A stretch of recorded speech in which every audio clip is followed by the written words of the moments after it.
start to rebound a little bit. And I think right now, I don't want to jump the gun on this, but I think right now what we're doing might be the best solution.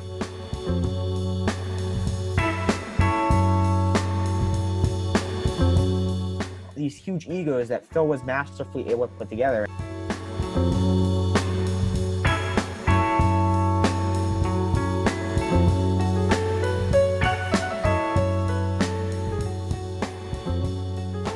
And welcome back, episode 2, the Lolo Down podcast. As always, I'm joined by my co-host Jerry Sullivan, former WICR alumni. We both did a show there, and now we're taking it to Zoom, and we're doing our own personalized show because we like talking about stuff on mic. What's going on, Jerry? How you doing?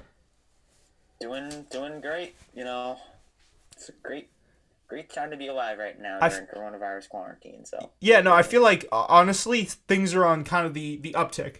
I don't know if you've gotten that feeling, but for me, even though deaths are up, I know hospitalizations are down and cases are down, so I'm starting to feel energized, you know, full of life.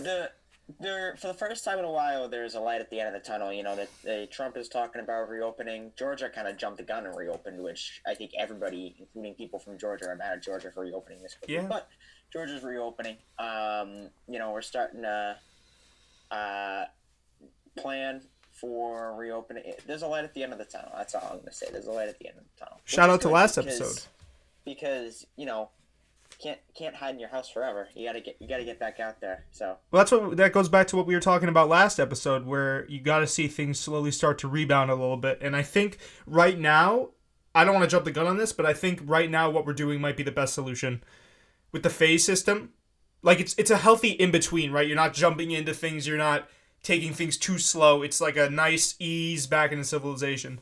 Well, that's the thing, right? Is that like the reason we all are staying home was to kind of flatten the curve a little bit. This quarantine was the purpose of this social distancing stuff was not to completely get rid of it, because you know the point of it was to kind of let the healthcare system like keep up with it. So we're not going to be staying inside until it hits zero. Like people are still going to be getting sick when we go back. Right. And, you know, the minute this spikes again, we might not quarantine. But I think the purpose of this is to flatten it and kind of decrease it. And I think within a couple of weeks, we'll be at the point where we'll be ready to, as you said, ease our way back in. Are you going outside immediately after they say that people in Massachusetts can go outside? Because I know for me, being a New Yorker, that is not the case. Like, I'm going to be waiting maybe like a week and a half, 2 weeks until people are out, because there's gonna be like the initial wave of people that come out and do stuff. Like I'm gonna stay back and let the first wave go out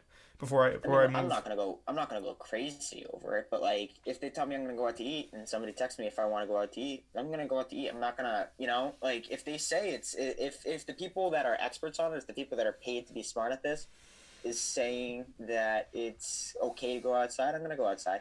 And you know, if I were at risk, maybe it's a little different, but you know, again, I'm not going to go crazy with it. Like, I'm not going to go be like, all right, 400 people, like, get into this small room with me. But, like, right. I don't know. I'll play by the rules. So if the rules tell me I can do this, then I won't be unwilling to do this. I mean, I'm not going to force my way into doing it either. But, you know, if they tell me I'm allowed to see people again, I'll ease back into seeing people. But, again, play by the rules. Yeah, I mean, who wouldn't? I know for the first phase it's going to be groups of 10, limited availability, but restaurants and other places of that nature will be opening back up. So who knows, you might be able to do that. You might be able to go back to the gym. Like, I'm personally excited to get back to the gym because I need a good workout. I haven't had one in a while. You can only do so many push-ups in your bedroom until it gets kind of monotonous, right? And you have to keep upping and upping and upping. So I'm excited. Hopefully May, I think it was 16th, he said, or 17th. 17th is the day that we end school, but 16th is the end of the quarantine, at least for New York now. I don't know if he'll roll out another one, but you know. But yeah, I mean, this last week things have started to pick up. Should be fun. Right. I don't know why. I don't know. No, there's been no reason for me to be as cautiously optimistic as I am, but I just am. And usually when I go with my gut is correct. Anyway, for passing the time, I guess we can get into our first topic for the episode today, the MJ documentary. I do have one gripe with this, and it is that they called it the MJ documentary. Like, a lot of people were branding it as such. I know the real name was The Last Dance, but I felt like it was more of a Chicago Bulls documentary. with that being said, I thought it was great. I thought the spotlight they showed on Scottie Pippen, on Rodman, even on Phil Jackson, the coach, and especially Jordan is fantastic. Like they gave a lot of the B squad there. The I don't want to say because they played just as important of a role as Jordan did, but the guys that maybe didn't get the most attention because they played backseat to Jordan, I felt like this documentary did them a lot of justice. Personally, that is just me though. Yeah, I mean, I think in some ways it's not primarily focused on Jordan, but I think the core of it is Michael Jordan. I mean, everybody gets their own focused episode, but it also has a lot to do with how they interacted with Michael. And I think the cool thing about this is you kind of have an MJ unfiltered here, Right. so that's pretty awesome too. But no, I love the way they're doing it. The first episode was strictly about Michael, and then the second was Pippen, and then Rodman and Phil. Yeah.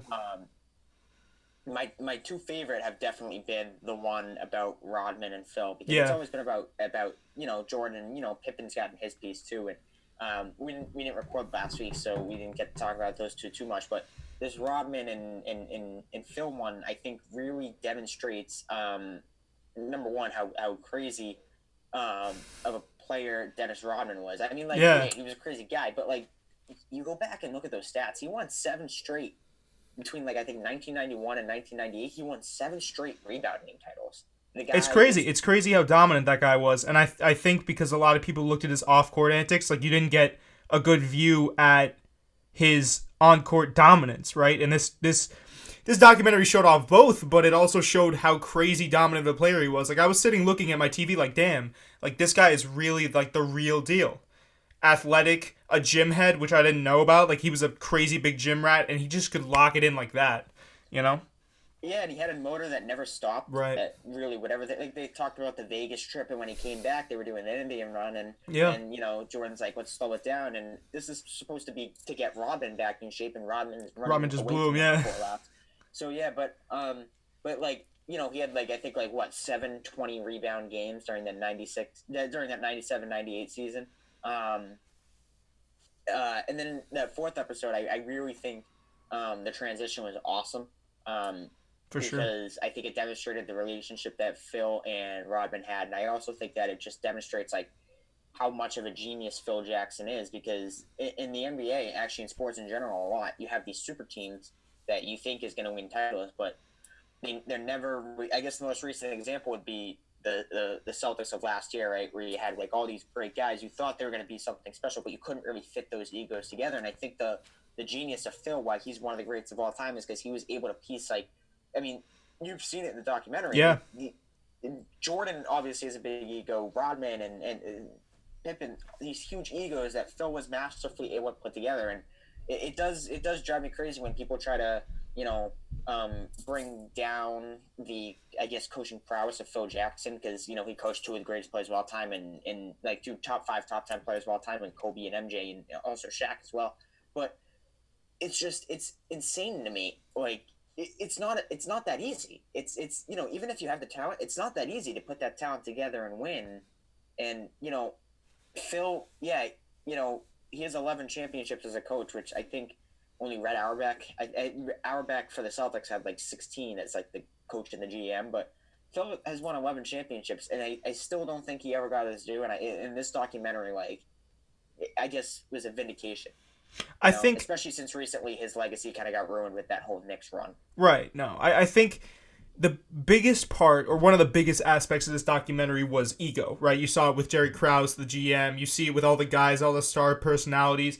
The reason why, and I like that you said that, Phil Jackson is one of the best coaches, is because he was able to bring all those guys together and appeal to all of their egos at once. With Jordan, he said, listen, we know you're the guy, but we're going to need you to, I think it was in episode 4, he's we're going to need you to give over the keys to a guy like Paxton. And then remember, he passed to Paxton for the open 3.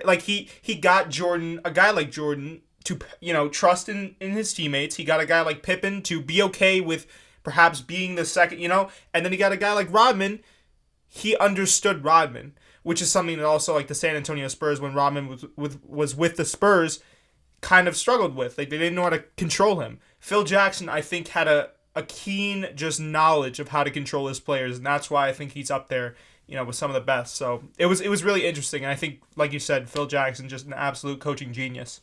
And I think also too, a lot of the documentary has been focused on Jerry Krause, and rightfully so, because he kind of just broke this thing up for no reason. But he he the thing about Jerry Krause was until the very end, he was very good at his job, and he discovered Phil Jackson. But somebody, I forget where I heard it, but somebody the other day was telling a story about because they talked about in the documentary, Rodman played for those Pistons teams that everybody, including the Bulls, but literally everybody in America hated. Like talk to anybody that watched the NBA during the 80s and the 90s. Everybody hated those Pistons teams. They were the worst. Right. And the Bulls had some heated battles. So when Jerry Krause wanted to bring Rodman in, he kind of assembled Phil Jackson and Scottie Pippen and Michael Jordan to make sure that they'd be okay with it and that Rodman could get to know them.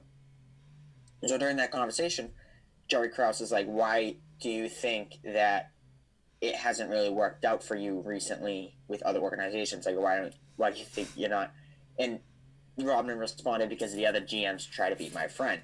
And Krause took that and responded as, which I thought was a little weird because, people were like, "Oh, Krause wasn't part of the club and didn't like that." But somebody said Krause said something along the lines of like, why the hell, I think he was like, "Why the F would I want to be your friend? You dye your hair a different color every 5 minutes. You have earrings up the ass. Like, I don't know, like, we have nothing in common. I don't want to be your friend." And I think that's what made it work is that, Rodman could kind of be free and kind of be whoever he wanted in Chicago. And I mean, they would have taken a vacation to Vegas. So, they knew how to handle him.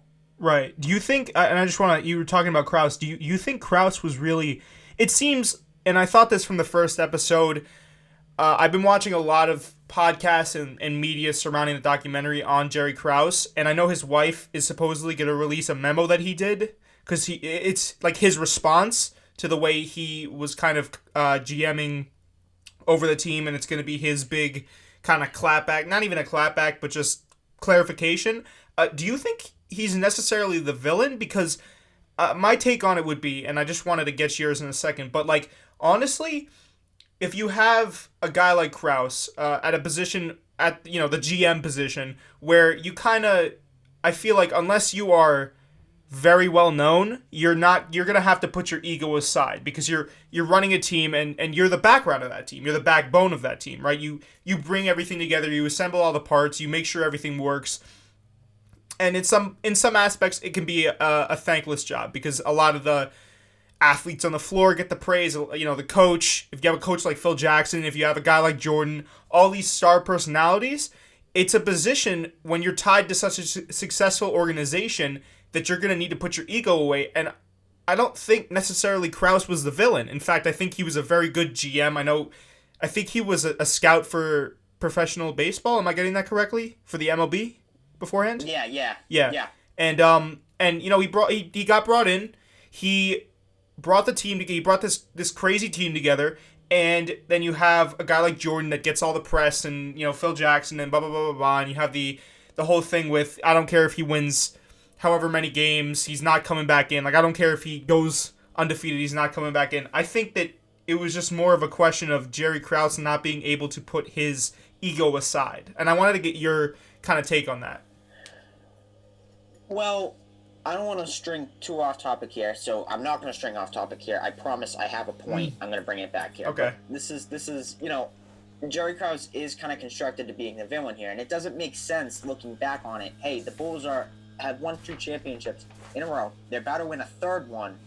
Why would you break this thing up so soon? But a lot of parallels, and there's a lot of differences, but there's a lot of parallels between the Bulls dynasty and the recent Patriots dynasty, where it's like, Belichick, I mean, there's Brady is the greatest player in his sport and Jordan is, and, Belichick is, the great coach, but he's also the executive.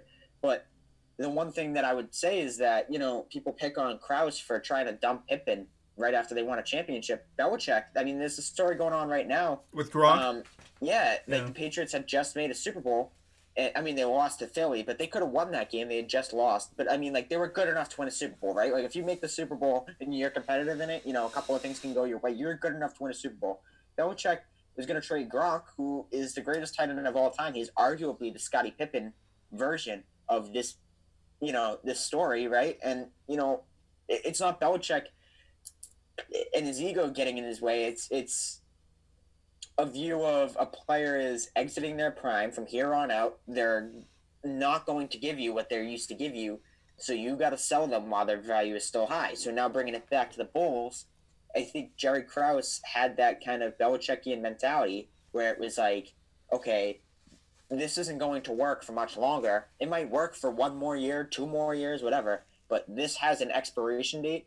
And especially with Scottie Pippen, where they highlighted they highlighted it a ton during that second episode, where it was like he wasn't paid highly enough, right? So he is a good player who's making no money. That's a high value guy. So I think Jerry Krause was looking at it and was saying something along the lines of like, all right, I can get him for a very high value. A year from now, he can walk away and I won't be able to get something out of him. So, I think with the Phil Jackson thing, that does confuse me a little bit, but I think he was also like, it's time to turn the page. And Bill Belichick said something similar this offseason with Brady. Yeah. And, he said, it's time to turn the page. So I think that's I'm not saying Jerry Krause is Bill Belichick, but I don't know. He's made out to be this villain, and I'll get him ranting here, but he's not here to defend himself, so I guess I'll be his defender. I think he's getting a bad rap because he can't defend himself. But no, I think your comparison is actually kind of spot on, right?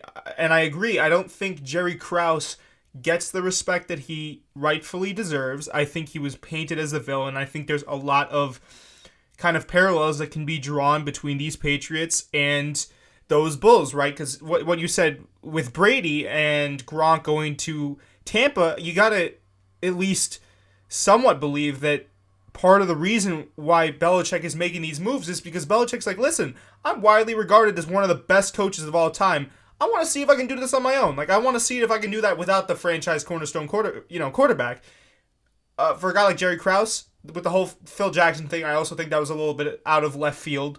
But a guy like him, he's gonna want to see with, and I think it's a little. It's debatable, but I'm pretty sure that Jerry Krause has a big ego. Like, if one thing became impaired, he has a big ego, right? So he's going to want to see if he can go out on his own, and I think the rest of that just came down to kind of smart GM decisions, and because everyone saw him off the wrong foot, getting insulted by MJ and Pippen, I think he gets kind of painted as this villain, where in reality, he did one thing out of jealousy maybe, or kind of hard-headedness, and then he just gets painted like that the rest of the way. So it's more, I think it was more along those lines for me personally watching. Yeah, well, I actually think that was a great comparison too. I never thought about that with Belichick and Krause from a different light. Like, I kind of went it from like the X and O standpoint, but you also said too with their egos, like there's always that narrative, like who is more important in the Patriots dynasty? Right. Like, who would you rather have if you can only pick one of them? Is it Brady or Belichick? So yeah, there could also be with Belichick and with Krause as well, because with Belichick, it could be like, I want to go and try and win without Brady. With Krause, they keep saying Jerry Krause wanted credit. Jerry Krause wanted to break this thing down so he could build it back up and get credit, more credit than he deserved. Because when you think of that Bulls dynasty, right, before this, you don't think of Jerry Krause. You think of Jordan and Rodman and Pippen and 100%. Phil and all those other guys. Jerry Krause is like the 30th name probably that comes off the list when you think about all the players that have contributed. Jerry Krause is not in that club of people that you just name off the top of your head as responsible. So I think he did want a little more credit. And, there is that media narrative that Belichick wants more credit. Whether it's true or not, both ways, we don't know because neither guy has said anything about it. But I think I just want to make sure that got emphasized. That was a perfect way to compare the two.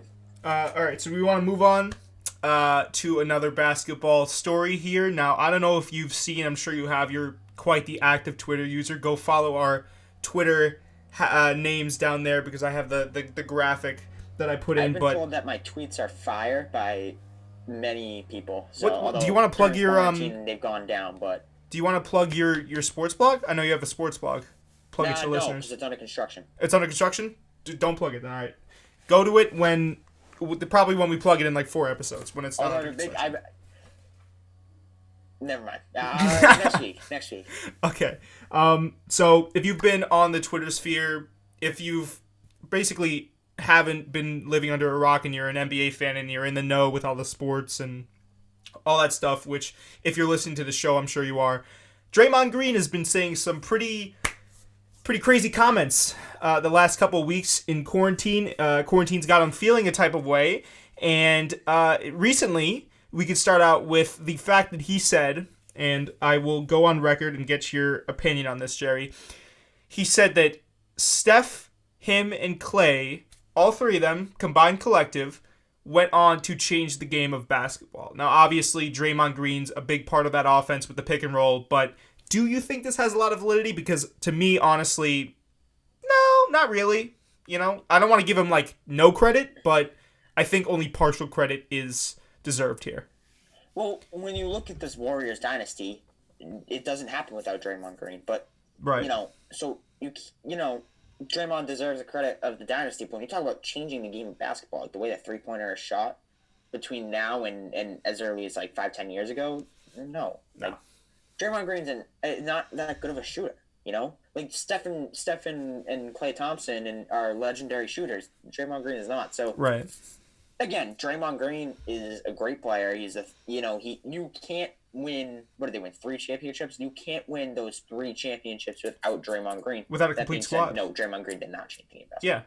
No, 100%. No, I agree. I think, like I said, partial credit's got to go to Draymond Green here. He is a defensive asset with defensive knowledge past his time. I think he's great off the pick and roll for an asset like Steph Curry or Clay that's, you know, loves taking those threes. I think he was a vital part of that offense that Steve Kerr run. But, you know, like you said, man, the league has kind of transformed into this more small ball system. And to say that Draymond Green, a guy that seldom takes threes, when he does, he goes nuts. To say that he is a part of that and to say that he is necessarily a reason why the league has shifted over to small ball is kind of ludicrous. And for him to say that, it shows me that he's kind of out to lunch a little bit, or else he's not self-aware in some aspects.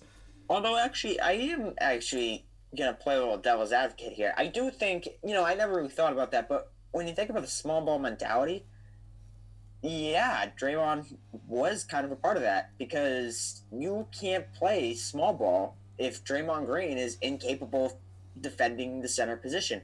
Like, if he's not a good defender, you can't throw Draymond Green out there and play center. And there's not players like Draymond Green around the league. Like, when you think of defensive players like Draymond Green, you can only think of 3 or 4 off the top of your head, and they're all probably, like, you know, Kawhi Leonard and other than that, like, I don't really know who's on his level in terms of the type of player he is, who can defend every position on the floor. There's not many players in the league that can defend every single position on the floor. So, yeah, I guess he did. He's not wrong in saying that, because you can't play small ball if Draymond Green doesn't fit into the mold. You know, like, you can't play small ball and then also roll a Boogie Cousins or a Dwight Howard or an Anthony Davis out there, because it's no longer small ball. You have a 7-footer out there now. I can understand what you're saying, right? But I'd still say I'd be more willing to give that third spot, if we're hypothetically saying that there's a third added spot, right, to the reason why, and I think it's safe to say that the Golden State Warriors dynasty played a big part in how the league shifted. I'd be more inclined to give that spot maybe to Steve Kerr for the way he coached and the way he designed that offense. Because, I mean, you could go up the ladder, and it all comes, you know, who stuck Draymond Green in there, right? Steve Kerr. Yeah, but then you could go back and say, well, who gave Steph and Clay the freedom to kind of do whatever the hell they want? That's true. I mean, you know, there's both sides to it, and I think we can respectfully disagree. I think Draymond's comments, you know, maybe if he had come at it in a more humble manner, if he had dialed it back a little bit, I think the connotation in the way he was saying it is that he was somehow dropping threes along with them. The way I see Draymond is, I agree with you in the sense that he is an asset towards that offense. Like, you're not going to be able to play small ball, and it's interesting that you brought that up, because I didn't necessarily think about that. He's an asset in that offense. Without Draymond being able to be the versatile defender that he is, and I'll always give him credit for that, without him being the versatile defender that he is, you're not going to have a shift over to small ball. But the way he was saying it is that he was in the company of a guy like Steph Curry that brought back probably the shooting range to at least, like 3 or 4 feet behind the line? Like, he stretched that 3 ball. So I think it's more, I can sort of agree with you and understand where you're coming from, but I don't know. I think his comments were sort of out of line, and maybe that he just is not really fully self-aware. I also want to, too, before we trend off of this, I also want to point out, too, that not only do you have to be able to find a player that is, like, talently on the court able to fill the role that Draymond Green fills, you also have to be able to find a guy who is unselfish like Draymond Green, and willing to do what he does, because he doesn't do, he's similar to Rodman. He doesn't do, like, the pretty stuff. Like, he'll get a triple-double every once in a while, right? But, like, he doesn't fill up the box score with 50-point nights. Like, he kind of does the I guess, the little things, or I don't know the word I'm looking for, but the dirty work. The unattractive parts of the game, the rebounding, defending, stealing, passing, picking. He doesn't have to score to be involved. So I think I don't know. There's not too many guys out there like Draymond Green, and there's not too many guys. I don't really know of any other player in the league that is not only able to fill the role, but willing to fill the role. Like, LeBron could probably fill that role, right? But LeBron doesn't want to fill that role, right? He wants to be that guy. Team. Draymond doesn't really care about whether he's the leading scorer or not. And I don't know. With these, we can get into his other comments, right? Did you see he recently, I believe he went on someone's Instagram Live, or it was another podcast over Zoom, and he said that KD, if KD had been there, they would have won Game 6 against the Raptors, which in itself is a valid statement, I do think. Or at least, let's just say at the least, if KD had been there, it wouldn't have been the same outcome, right? Because KD is such a versatile player. He's a scorer. He's a bucket. KD's a walking bucket. But where I take issue with it is the fact that he said, essentially, before, back when him and KD were feuding, basically, we don't need you. We don't need you to win. So for me, that kind of plays into Draymond's whole, I think, you know what it is? Maybe, I still think he's kind of out of touch, but I also think he's the type of guy to not really think about what he says before he says it. Yeah, we've always seen that. Like, he has that kind of portrayal in the media, and he has that connotation around him, to where he'll just say whatever he wants, and that's that. That's just Draymond being Draymond, Yeah, well, listen, I do think he thinks he's probably a little bit better than he is, and you could play that what if game all day. Like, I don't know, like if the Cavs were healthy in if Kyrie Irving and Kevin Love were both healthy in 2015, and the Warriors probably don't win that championship either, because LeBron kind of took them to 6 all by themselves, and if you have Kyrie and Kevin Love there, then you never know. The Cavs might be might have won back-to-back championships, right? But you can play that what if game all day. Yeah, if Kevin Durant was healthy, they probably would win Game 6 and Game 7, but he wasn't, and those games didn't happen with him in it. So the Raptors are champions, and you got to get, like, if the Rockets hadn't missed 27 threes, the Warriors might only have 1 championship to Kevin Durant. So, you can play that what-if game all day. I don't know. Listen, I don't like Draymond the guy, but Draymond the player is great. Guy, I think he says some. Yeah, he's a great player, but he says some stupid things. But I don't know. You can play that what-if game all day. It's true. It's true. It was more for me. It was not a question of going back on what-if statements. It was more for me kind of seeing how Draymond operates, right? Like, how you could say that. That's like me saying, "Hey, Jerry, I'm going to do a solo podcast. I don't need you," right? Like, you can leave the Zoom. And then once I do it solo and it stinks, me being like, well, if Jerry had been there, I would have had a different, a better podcast. It's like, come on, man. Like, you can't even say that. No, it's definitely hypocritical. Like, you can't be like, we won 73 games in a championship without you. We don't need you. If you don't want to be here, go. And then when he leaves, be like, oh, yeah, no, if we had him, we could have won. Yeah. Like, you said you didn't need him, so go out and win. Like, what is it? That's basically fitting his own narrative, I think. Yeah, and they were down Clay, too. Like, it wasn't just Durant. Like, they were without Clay, too. But, you can't have it both ways. You can't say, we don't need you, and then when you tell the guy you don't need you to leave, then say, oh, if we had him, we would have won. Like, right. Because then you're admitting you did need him. Yeah. So, it's definitely hypocritical. All right, so we want to move on here to another sports-related story. Obviously, you were watching. As an NFL fan, I'm going to give you the reins for this one. I'll just say, first off, I was happy as a Giants fan.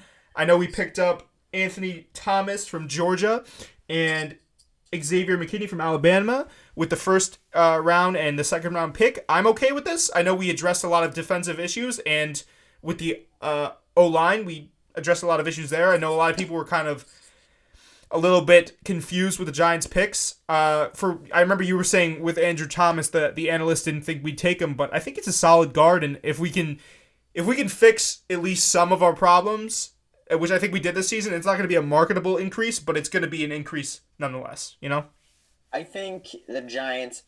I think most people would agree when they say they had a good draft. They drafted what they needed to draft, and I think that's the overall point. Is that when scouting an offensive lineman, I don't know which offensive lineman in college is better. And you don't either. Right. You just kind of when it comes to offensive linemen, you just kind of have to. What the experts tell you, you just kind of have to go with, right? Like you and I don't know, but I think that everybody would agree that the Giants picked where they needed to go. They got the offensive linemen for Barkley and Jones, and then they went and drafted defense. They drafted what they needed to draft, and I think they had a good draft. We want to move on to the Patriots because I did not see who they drafted. I know they took an undrafted classic. Quarterback.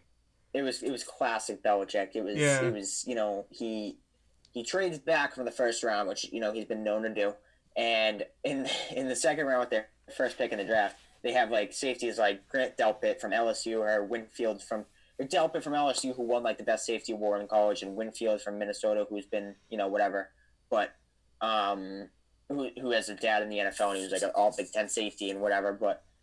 So Belichick goes out and drafts some kid from a D2 school that nobody's ever heard of. That's a classic Belichick move.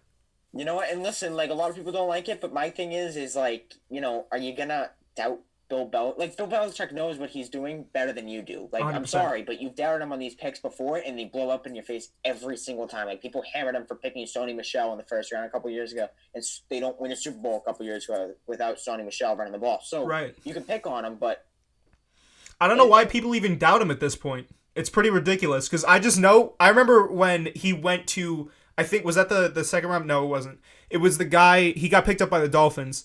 Belichick went out in the rain to scout some guy from Mississippi State or something like that, the linebacker or the linebacker, something like that, and nobody else was looking at him, and Bill Belichick was just out there in the rain. And it's like Belichick knows something that nobody else knows. Well, that's the point, is that because the people that get the only opinions you ever hear are the people that predict the draft and then grade the draft. And they grade the draft. The reason that they don't like who the Patriots pick every year is because they get it wrong every single time. Belichick makes them look bad. They think Belichick is going to draft one guy, and Belichick goes out and he drafts a different guy. Even if they get the position right, they never get the player right. And I think that's why they hammer these picks so much, is because Belichick makes them look bad. Belichick makes them look like they don't know what they're talking about. So I'm trusting in Belichick. Again, same thing with the Giants. The player, if they like this guy best, they like this guy best, but they drafted where they needed to draft. Everybody thought they needed a quarterback. I don't know why. No, absolutely Belichick not. seems to like Jarrett Stidham. That's who it's going to be. Yeah. So, they drafted tight ends. They needed tight ends. They drafted linebackers. They needed linebackers. They drafted a safety. They needed a safety, and they beefed up the O-line a little bit. I'm happy with the draft. I still think they're a playoff team. I think they were a playoff team before, and I think they're better off now. And also in that, I mean, it's not exactly a gimme. We've talked about this on this podcast before. It's not exactly a gimme for the Patriots, but the division is sort of open. So we'll see if Bill Belichick's coaching genius gets them back into that conversation. I'm sure it will. I'm sure we won't be seeing the last of these Patriots. Well, yeah. Well, that's the thing is everybody's like, oh, Tom Brady's not there anymore. The dynasty is over. It's wide open. It's yeah, it's wide open. When you say it's wide open, it means there's no clear favorite, which means the Patriots still could go out and get the division because the other three teams are not that great. Yeah, no. So, I mean, the Bills are probably the best, but other than that, Miami and the Jets, the Patriots are still probably better than. So, one thing I want to talk about too is not so much the teams, but the broadcast themselves. I mean, Roger, ooh, electric. Yeah, no. It was electric between the comfy chair and the fans, come on, guys. Let's get loud. You see the setup he had in his basement? That was crazy. I saw it on Instagram. It was like my the type of podcasting setup I want to have down here is what Roger Goodell had in his basement. Yeah, it was fun, and then also too though it was just so awkward. He's so robotic, when he's talking. He's just the worst. But and then also too, these are all things everybody's talking about already, but that the biographies, man. Like, dude, no offense, like, all right, Everyone's sad backstories. Yeah, exactly. Like, oh, this tight end from Michigan. Oh, guess what? His mother died of breast cancer when he was 4, And his father got hit by a car. Linebacker from Alabama. Look, he survived West Nile virus when he was like, who cares? Like, I mean, like, do we need to know everybody's like worst life moment, like when they get drafted? Like, come on. It's great for stories, though. I mean, I'll give them that. That's probably what they were going for. If you have a draft that lacks, I can kind of understand it. They definitely, it was overkill. We can both agree on that. It was overkill, but I think the reason they did that is because obviously you have it from home. I mean, we saw Joe Burrow in his house, in his living room. Like, it's hard to maintain the energy there. I mean, obviously, real fans like you and me, we're going to still be excited by what picks come in, but if you want to bring in people, having backstories is the best way to ingratiate athletes to the people. I also want to give a shout out real quick to Bill Belichick's dog. Nike? Yeah. The dog named Nike that was just sitting there, bro. He was so funny. He taught his dog how to draft. He probably, that's his assistant coach. I think that was pretty great because, they show Cliff Kingsbury and his massive, like, mansion-looking thing. The coach of the Cardinals is, like, massive. And then McVay, too, from the Rams. And then you look at Belichick and he's in his, like, little, like, man. Yeah. It looks like, his dog sitting there. I don't know. I just thought it was funny. But yeah, that was hilarious. That was a good time. And then I had something else too. No, I guess. But overall, I enjoyed it. I thought they did the best they could with it. Talk about the Packers. We could real quick. I mean, everyone's angry with the Packers. Everybody hates them. And I mean, listen, they've done this before. They're gonna try and do it again. It seems as though that the new regime doesn't like Aaron Rodgers, right? Like, this is what it's looking like. Well, I also think that they drafted a QB correct when they pretty much just needed a lot of new wide receivers, and then the Green Bay was just basically like, oh yeah, no, we need, threats in the air. Yeah, we're just gonna draft another quarterback. And I saw a lot of memes of like Aaron Rodgers being like, dude, what the hell? Well, that's the thing, right? It's like the deepest wide receiver class ever, the most wide receivers taken of all time, and the Green Bay Packers don't take one wide receiver during the draft. One. All these guys, I mean, listen, Jerry Jeudy, CeeDee Lamb were all off the board when they got up, but you don't even draft a Higgins or a Denzel Mims or whoever. I don't know. I mean, it was funny, but yeah, I mean, they have to be driving. Yeah. I mean, plus, not only that, when you look at Jordan Love, somebody looked at the Rodgers contract. Rookie contracts go for 4 years before you have a fifth-year option that you could either pick up or push down. By the time Rodgers' contract is up, Jordan Love, you have to decide if you're going to pick up your fifth-year option on Jordan Love. It's like, well, how will you know if Aaron Rodgers, he's only 36. You could probably play until he's 40, Yeah. I don't know. Sloppy. I don't like Aaron Rodgers either. I think he's a jerk, but it's very clear that... Guy doesn't even talk to his family. He doesn't talk to his family. He's a jerk. Plus, not only that, he doesn't do well with Jordans that he loves. Great, get it? Because his brother is Jordan, and he, doesn't love him and Jordan love. But anyways, no. Zinger. Yeah, I hope. People will keep saying, like, oh, Rodgers is going to request a trade and Belichick's going to come through and swoop him up. I'm like, yeah, with what salary cap? But I don't know. We'll see. If the Patriots dumped an aging Tom Brady to grab an aging Aaron Rodgers and won, like, 3 more Super Bowls, I would hate it. All right, you want to move on to Complex UFO tapes released by... Before we go, I just wanted to address this because, again, we didn't record last week. Right. Gronk left the Patriots. Went to the Bucks. Who cares? You don't care?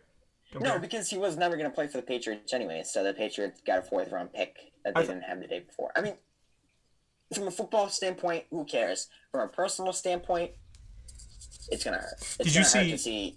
What? Did you see the Fox show where he was invited on? He was like, yeah, Belichick tried to trade me, but how are you going to trade me? I was already retired. But no, it'd be like, I don't know, watching Brady and Gronkowski on the Bucks next year would be like, I don't know, pick the 2 most iconic Yankees. It would be like watching like Jeter and Lou Gehrig play for like the Baltimore. Like it sucks. It's the 2 most, not even the best, but the most iconic players of your franchise playing for another team and probably contending for another team. That'll be a part of their legacy because they're good now. They had a good draft too. They're gonna make a run in the playoffs. So it's gonna go down in the legacies as Tampa Bay Buccaneers. It won't be like a Michael Jordan just kind of right. floating around those last 2 years with the Bulls, they're gonna make some noise. No, 100%. It's gonna hurt. They went from like not contending to dark horse to okay, these guys might actually make some noise. You know, at first I thought they would slip under the radar, but now it's like more offensive weapons than ever. It's going to be ridiculous. So it's going to be interesting. And Gronk too. I don't think he'll perform like peak Gronk. No, but like I'd still take Kittle over him. But like he's had a year to kind of refresh, reboot, heal up. When he puts on that, I think he's going to come back and be an elite. I mean, he was good when he left, but I think he's going to come back and be elite. And you got to think that he's working out with Brady too. Sorry to cut you off. You got to think that he's working out with Brady too. Like obviously. Well, yeah, I mean, they already have chemistry there, so it's really not that big a deal. But yeah, I mean, I think Gronk will come back and really, like, I don't think this is kind of like a minor, like, I think this is on the football field really going to make a difference. I agree. Especially because now they have a little bit of depth at tight end, if I'm not mistaken, because they already had that young gun. Yeah, they have 3 starting caliber tight ends on the roster, so not bad. All right, so you want to move on to those UFO tapes released by the Pentagon? Did you see them? Aliens. Oh, yeah. Aliens. Who hasn't? Aliens. I saw those a while back, but I guess now the Pentagon has finally kind of claimed responsibility that, we don't know what the hell those are, in order to kind of, I guess, appease the public. I saw the videos, a lot of them, for anyone that's listening or watching and hasn't seen, I'll put something up on the screen for those that are watching, but for those that are listening, it kind of seemed like the one video was like TikToks moving in formation at very high speed, and the other one was almost like a classic saucer, right, that you see in movies. And it was moving against the wind very fast, and it kind of like tilted on its side, and it was like maneuvering around. So it's very interesting. I think it'll open up the dialogue maybe a little bit to not like regular people that it was like, oh, like I saw an alien, that's crazy. Like I don't think it'll open up the dialogue for those people, but I watch a lot of like JRE, Joe Rogan's podcast, and a lot of the pilots, right, and military guys that see stuff like that usually get laughed at. So maybe this will do a good job at like opening up the dialogue a little bit. I don't know, but I think I think it's interesting, and maybe some more investigations will come from this, hopefully. Yeah, I mean the Pentagon claims they don't know what it is, but let's be honest, they know exactly what they know exactly what it is, and they won't tell us. It's probably classified information with diplomacy or whatever, but I'm just going to go out and say it. I know what it is. It is aliens. It is UFOs. They are negotiating with the aliens right now. They just don't want us to know. It's aliens. It's like, why can't you I think it was Avengers Endgame. Tony Stark said something like, if you had told me 10 years ago that we were not alone, I probably would have believed you, but I would not have believed you to the extent that I know now. And it's like, it's a big universe out there. You think we're no, there's aliens. It's aliens. Well, I've never doubted that. I was on the fence sort of about alien visitations because it's hard to tell what's real and fake with all these like encounters. Like there's obviously the famous cases with I think it's the Betty and Barney one where they were driving on the road and they got picked up, and it's always like these cornfield. A lot of it is dramatized for television, like the Travis was it the Travis Walton? All these cases, right? I'm digressing here. All these cases, it's hard to tell what's real and what's not, but like also this might be the first step into something great. You know what I mean? I don't know. Why do you think Area 51 didn't happen? Because the aliens convinced us psychologically that it shouldn't happen. That's why. Dude, that would be like the biggest fake out of all time, because that whole Facebook thing picked up some steam and there were memes and then just nothing happened. I think only like 1,000 people showed up to that, something like that. A lot of content creators showed up looking for videos and then nobody was there and they were like, oh. Tell you the only thing that was there was a pickup truck with a gun on the back and it was like, get the hell out of here. They were like, absolutely. I'll tell you what, for a meme that had so much steam, it is disappointing that Area 51 kind of died the way it did. Yeah, no, big time. But it's very interesting. It's a very interesting development, and I'm kind of curious to see where it goes from here. We can get in now to our last topic for this podcast in this episode. Trump Lysol Gate. That's what I've called it. It's been aptly named. Did you see? I saw it. What's up? Who hasn't seen it? Yeah, I mean, I honestly, when I first saw it, I saw it on CNN, and I think it was the article was boldly claiming that Trump had told people to inject Lysol into their skin in order to fight off the virus. And I clicked on the video. That wasn't at all what he said. You know, that wasn't at all what he said. They really just did him some injustice there. Right. I mean, listen, you know, Trump, he doesn't say things very well, I guess, but if you really think that he meant, like, take a needle and inject yourself with Kleenex or whatever, you're probably the same people that eat Tide Pods because they look like candy. Like, you're an idiot. You know what he meant. He didn't say it correctly. He had to rephrase it. He should be clear because there are dummies out there, but, like, he didn't actually mean to inject himself with Lysol. That being said, I mean, you know, it is alcohol in the end. Is that natural selection at that point, Jerry? The same people that eat Tide Pods? You know? I wouldn't be opposed to it. Yeah, it's definitely natural. I mean, yeah, if you drink bleach, then you're an idiot. Yeah. Sorry. But if you stick a needle in your arm with Lysol because Donald Trump told you to, I don't really know what to tell you, but at the same time, again, you know, I would kind of want to see what would happen if it happened, you know? You just get superpowers or something like that? You're like, oh, that's the thing that the government doesn't want you to know.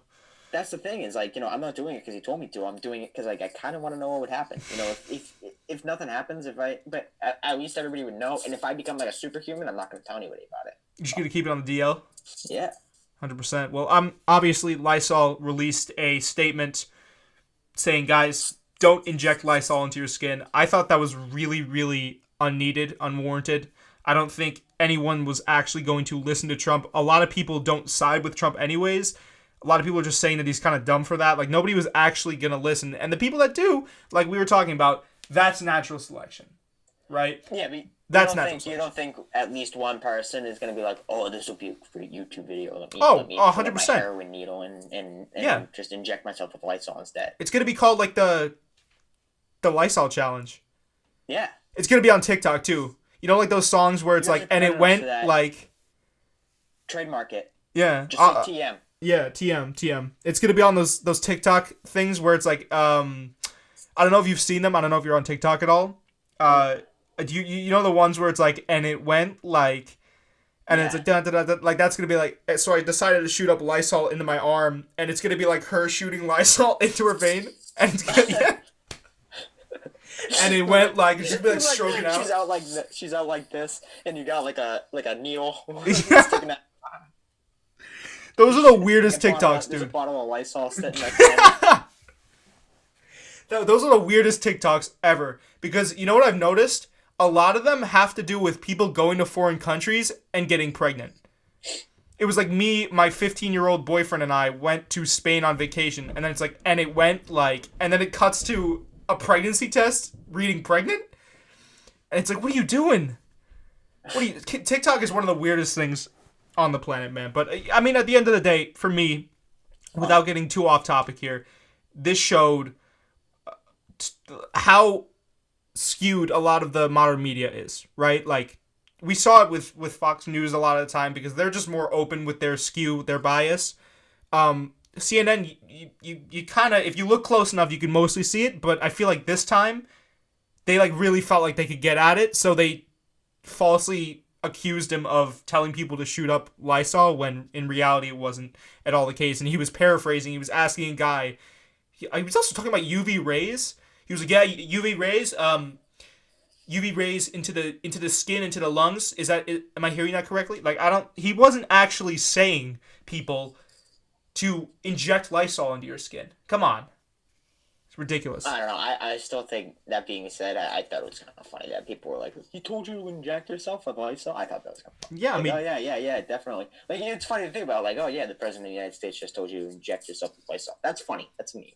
I mean, that is a meme in itself, and I'm sure we'll be seeing some stuff, but, yeah, I guess we can end that there. Any closing thoughts, Jerry? Any updates from Canton?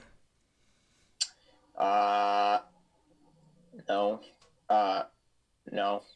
No, I guess oh, actually, I did want to do one little thing. I didn't write it down, but I did want to close this off here. Right. Trey Mancini from the Baltimore Orioles, MLB All-Star, if you haven't heard, or no, sorry, but he's an All-Star caliber player. He has has cancer. Stage 3 colon cancer. He wrote a great Players Tribune article today. I encourage everybody to read it, whether you're a sports fan or not, because it is a great piece of perspective from this time period. He talked about how lucky he is and, kind of the challenges to his chemotherapy during coronavirus right now. So even if you're not a baseball fan, if you're not a sports fan, I think it's a great read. I think everybody can get something out of it. So if you just Google Trey Mancini Players Tribune, he's a player from the Orioles. You might know him, you might not, but it's a great piece of perspective either way. So yeah, I just want to get that out there. Obviously, our thoughts and prayers go out to him. Cancer of any type is terrible. So hopefully... Sounds like he's going to live, though. So okay, that's good. I'm pretty sure of it. So it's going to be a trying process either way, though. So our thoughts and prayers go out to him. But anyway, that's been the second episode of the Low Down podcast. I really enjoyed this episode. I don't know about you, Jerry. I'm excited to keep it going. So we'll be back next week, barring any developments, and we will see you guys in the next one. Bye. Thank you for listening.